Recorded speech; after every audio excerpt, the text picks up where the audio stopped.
الحمد لله رب نون والقلم وما يسطرون ما أنت بنعمة ربك بمجنون وإن لك لأجرا غير ممنون وإنك لعلى خلق عظيم سبحانك لا علم لنا إلا ما علمتنا إنك أنت العليم الحكيم رب اشرح لي صدري ويسر لي أمري واحلل عقدة من لساني يفقهوا قولي اللهم صل على محمد وعلى آل محمد كما صليت على إبراهيم وعلى آل إبراهيم إنك حميد مجيد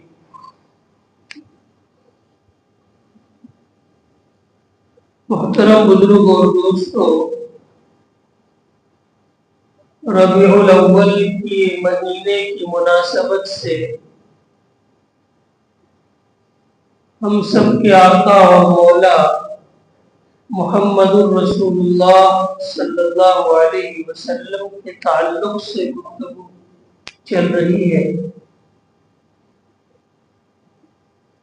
آج ہماری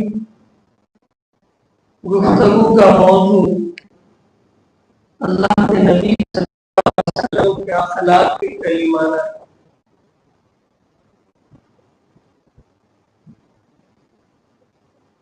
اللہ کے نبی صلی اللہ علیہ وسلم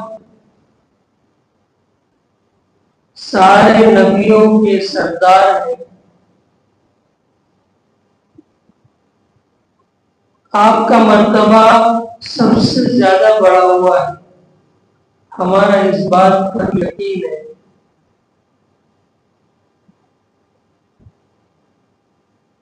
اور رسول جو ہوتا ہے وہ براہ راست اللہ تبارک و تعالیٰ کی نگرانی اور تربیت کو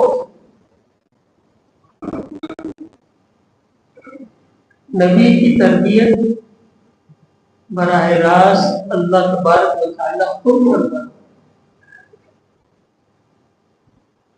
اور ایسا اس لیے ہے کہ نبی جو ہوتا ہے وہ اپنے ماننے والوں کے لیے آئیڈیل اور نمونہ ہوتا ہے۔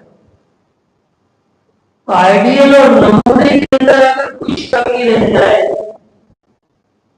کوئی عیب رہ جائے، کوئی نقص رہ جائے، تو ظاہر بات ہے کہ ماننے والے بھی اسی کو فالو کریں۔ اس لیے نبی اور رسول جو ہوتا ہے اس کی تربیت اللہ تبارک و تعالیٰ خود کرتا ہے۔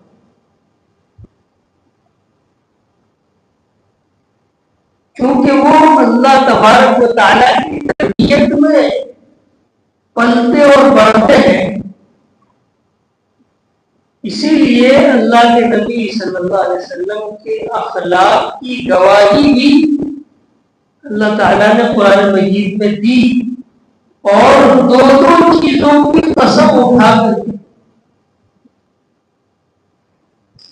سورہ والقلم میں ہے نون والقلم وما یسطرون ما انت بنعمت ربک بمجنون وإن لك لأجرا غير ممنون وإنك لعلى خلق عظيم۔ قسم ہے قلم کی، اور قسم ہے اس کی جس کو فرشتے لکھتے ہیں۔ دونوں چیزوں کی اللہ نے قسم کھا ہے۔ کیوں قسم کھا ہے؟ آگے فرماتے ہیں وَأَنْتَ بِنِعْمَةِ رَبِّكَ بِمَجْنُونٍ، اے محمد اللہ کے فضل سے آپ کو دیوانے نہیں، مکہ آپ کو دیوانہ اور پاگل کہتے ہیں۔ اللہ کہتے ہیں آپ دیوانے ہو۔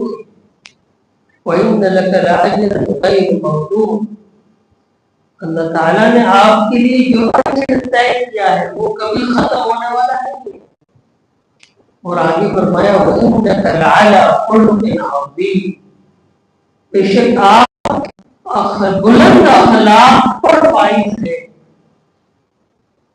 بلند اخلاق کی چوٹی کا پہلو، یہ اللہ تعالیٰ قرآن مجید میں پڑھا وَإِنَّكَ لَعَلَىٰ خُلُقٍ عَظِيمٍ. اور کیونکہ نبی اور رسول جو ہوتا ہے وہ وحی کے تابع ہوتا ہے. وحی یعنی اللہ کا حکم، اللہ کی طرف سے جو احکام آتے ہیں نبی پر اسے وحی کہتے ہیں. جب وہ وحی کے تابع ہوتا ہے تو اس کا کوئی بھی عمل وحی کے خلاف نہیں ہو سکتا. اسی لیے حضرت عائشہ صدیقہ رضی اللہ عنہا سے کسی نے پوچھا اللہ کے نبی صلی اللہ علیہ وسلم خلاف کیسے تھے؟ تو انہوں نے کیا کہا؟ کان خلقہ القرآن. تم نے قرآن نہیں پڑھا؟ اللہ کے نبی کے اخلاق قرآن تھے، یعنی جو قرآن نے بیان کیا وہ اللہ کے نبی صلی اللہ علیہ وسلم کے اخلاق کی گواہی نہ صرف قرآن نے دی بلکہ اس کی گواہی تورات اور انجیل میں بھی دی. عطا ابن یسار ایک تابعی ہے، وہ کہتے ہیں میں عبداللہ ابن عمرو ابن عاص سے پوچھا کہ کیا اللہ کے نبی صلی اللہ علیہ وسلم کے صفات انجیل میں بیان کیے گئے ہیں؟ کہا کہ ہاں، جس طرح قرآن میں کہا ہے اِنَّا أَرْسَلْنَاكَ شَاهِدًا وَمُبَشِّرًا وَنَذِيرًا وَدَاعِيًا إِلَى اللَّهِ بِإِذْنِهِ وَسِرَاجًا مُنِيرًا. اے نبی ہم نے آپ کو رسول بنا کر بھیجا، ہم نے آپ کو ڈرانے والا بنا کر دیا، ہم نے آپ کو خوشخبری دینے والا بنا کر دیا ہے. کہتے یہی صفات تورات میں بھی ہے اور اس میں ایک اضافہ بھی ہے. یہ فرمایا کہ تم سارے اہل عرب کے لیے اطلاع ہو. اس اطلاع میں انسان لوگ محفوظ ہو جاتے ہیں. سارا عرب تمہارے اندر محفوظ ہے. اللہ تعالیٰ نے تمہارا نام متوکل رکھا ہے. یہ تورات کے الفاظ.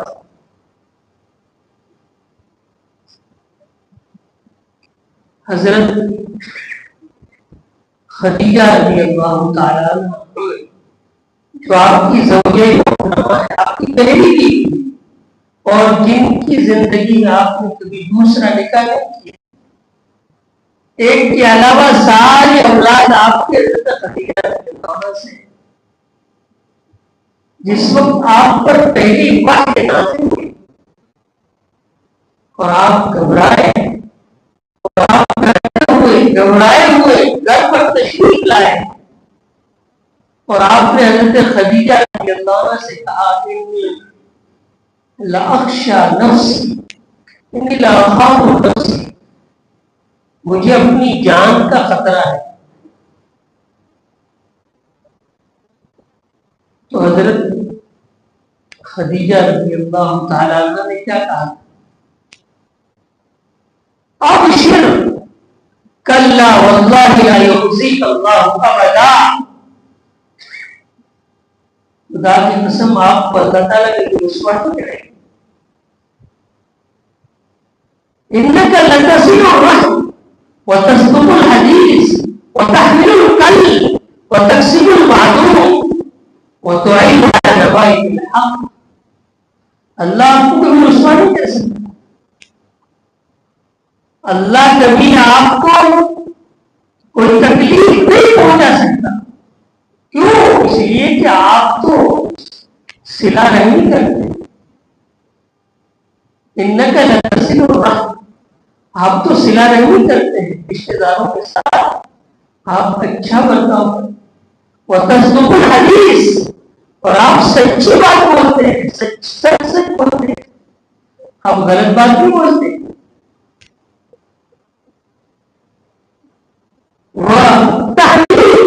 لوگوں کا بول اٹھاتے ہیں. کوئی بول اٹھا کر جا رہا ہے تو آپ اس کو اس کے بوجھ کو کم کر دیتے ہیں، اٹھا لیتے. کوئی پریشانی ہے اس کو اٹھا کر وتكسب المعلوم. آپ تو فقیروں اور مسکینوں کے لیے کہاں ہے.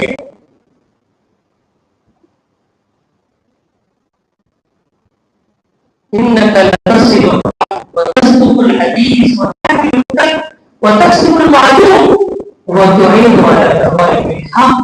حق کے راستے میں آنے والی مصیبتوں پر آپ لوگوں کا تعاون اور مدد کرتے ہیں. اللہ آپ کو نصرت کرے.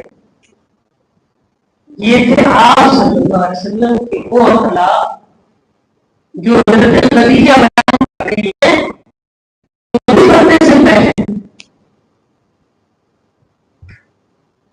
اور آپ کے اخلاق کی آپ کی سچائی اور امانت داری دشمنوں نے دی.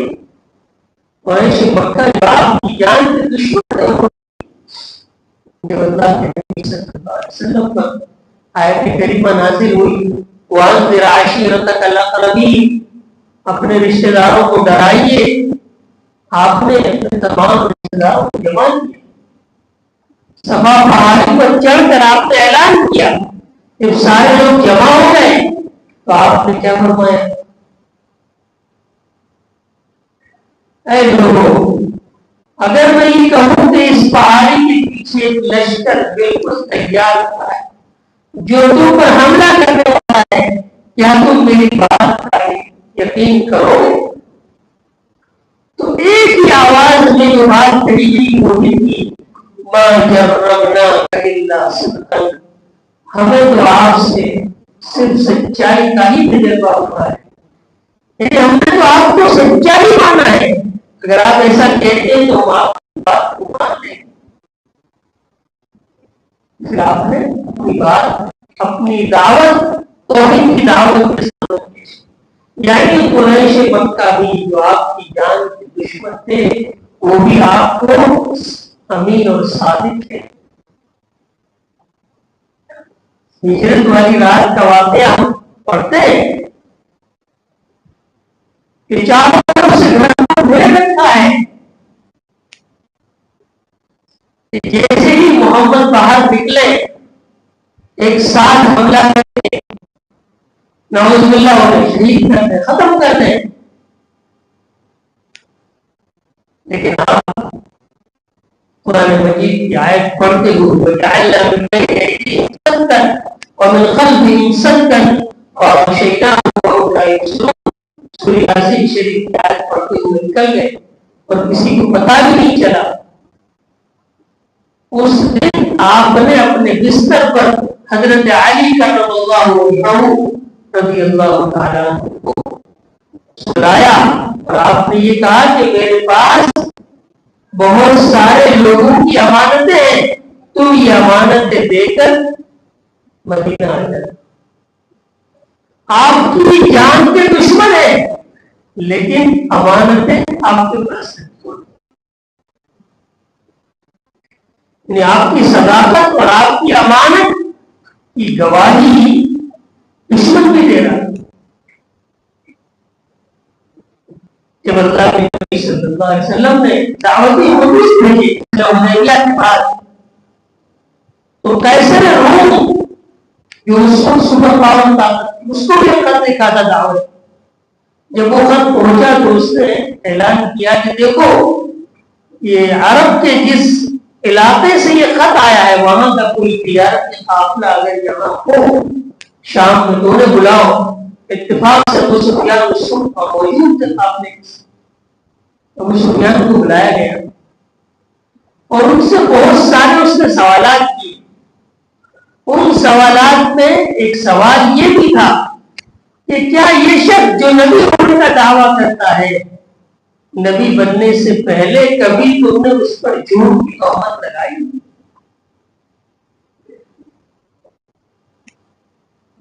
تو ابو سفیان نے کہا کہ کئی جنگیں ہو چکی ہیں اور اس کی وجہ سے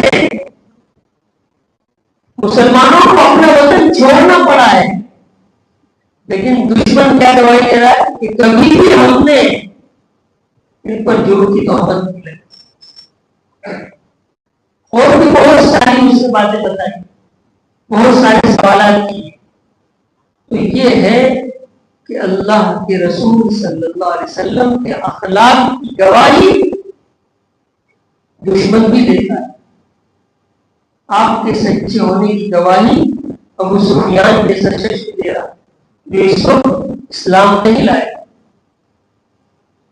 اللہ کے نبی صلی اللہ علیہ وسلم کے اخلاق کریمانہ بہت سارے ہیں.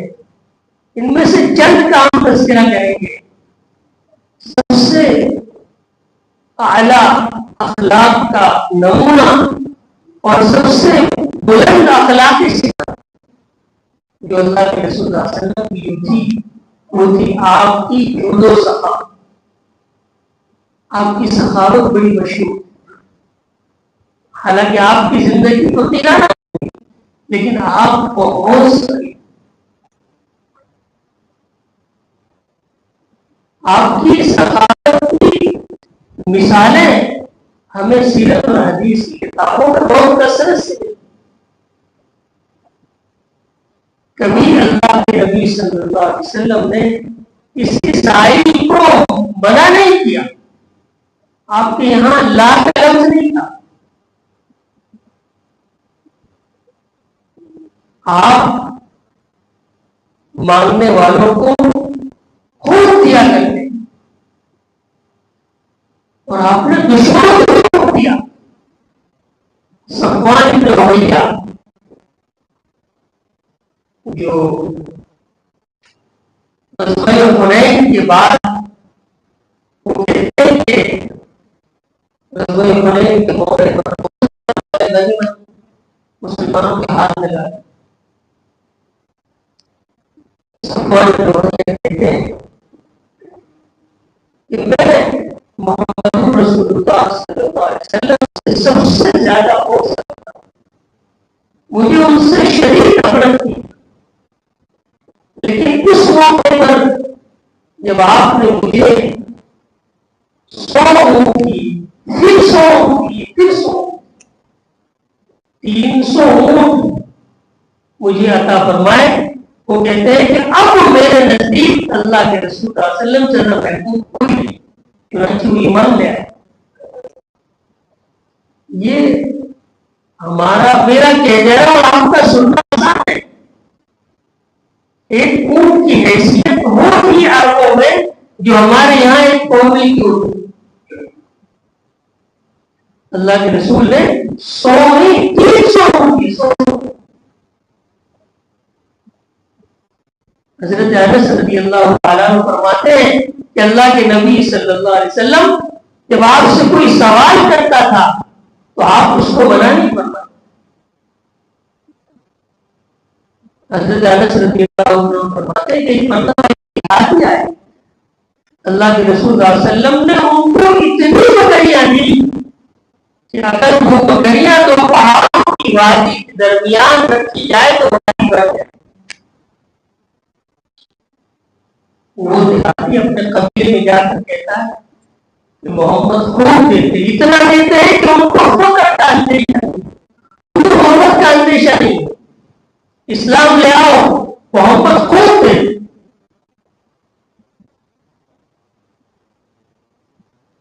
ایک صحابیہ رضی اللہ عنہ نے بڑی محبت کے ساتھ بڑی محنت کے ساتھ ایک چادر کیا ہے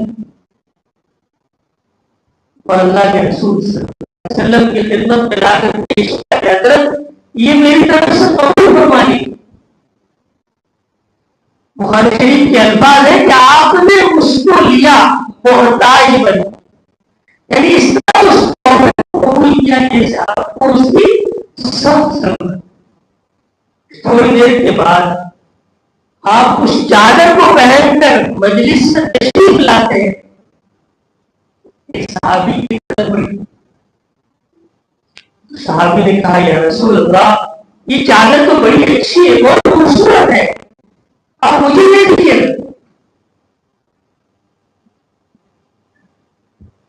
کیونکہ اللہ کے رسول صلی اللہ علیہ وسلم کی لغت میں آپ کی ڈکشنری میں نعت آئی نہیں.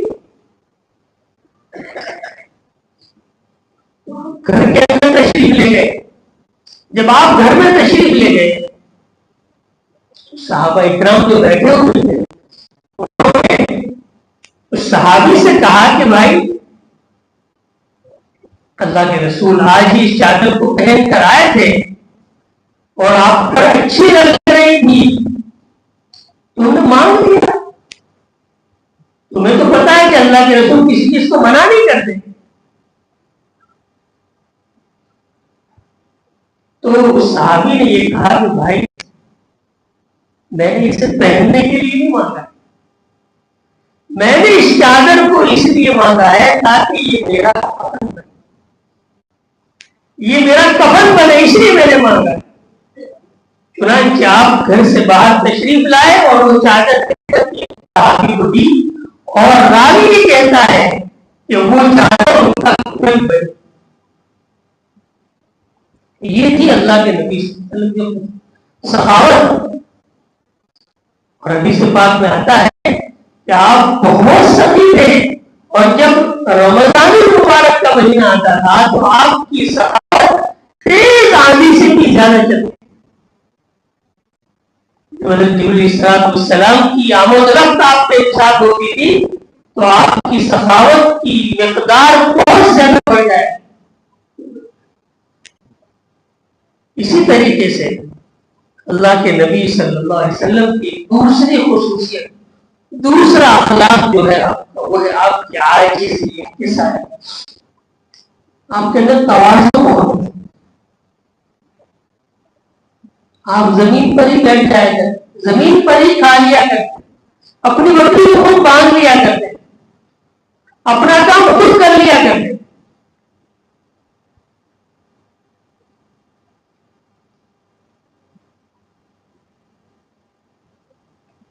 ایک مرتبہ حضرت جبریل علیہ السلام آپ کی خدمت میں تشریف لائے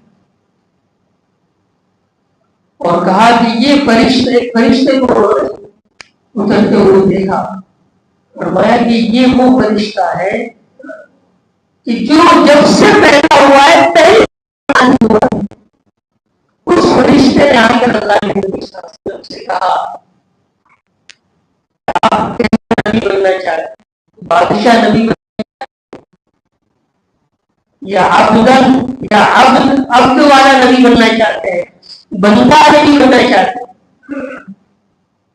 تو اللہ کے نبی صلی اللہ علیہ وسلم فرمایا کہ میں عبد رسول بننا چاہتا ہوں، یعنی اللہ کا بندہ اور رسول بننا چاہتا ہوں، میں بادشاہ بننا چاہتا ہوں.